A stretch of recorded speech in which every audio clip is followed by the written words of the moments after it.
The Watergate Scandal. Presented by Shannon, Sydney, and Connor. Nixon was becoming paranoid while going into the election of 1972 that would give him his second term.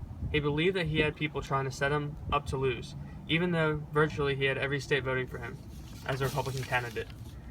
On June 17, 1972, a security guard in the Watergate Hotel discovered tape on a door leading to the basement and called the police, where he found it retaped. The 5 burglars found were members of CREEP and were attempting to send Democratic campaign strategies back to the White House.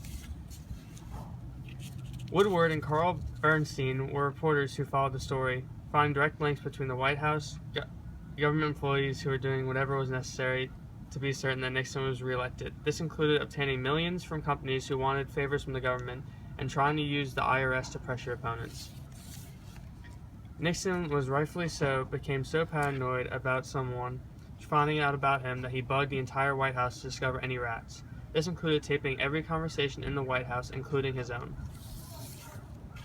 A little less than a year later, in March 1973, the burglars were charged with various prison times ranging from 20 to 40 years.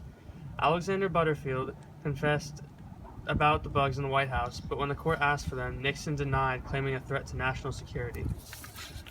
When the tapes were finally handed over, there were large gaps in the audio, lasting over 18 minutes. Although Rose Mary Woods, the secretary responsible for the gaps, gave an excuse, it only accounted for about 5 minutes, not 18. Nixon was eventually convicted once he turned over the tapes, which held evidence of his involvement as well as evidence of his true character. He resigned on August 9, 1974, after being viewed as a Republican liability as well as an alternate to being kicked out.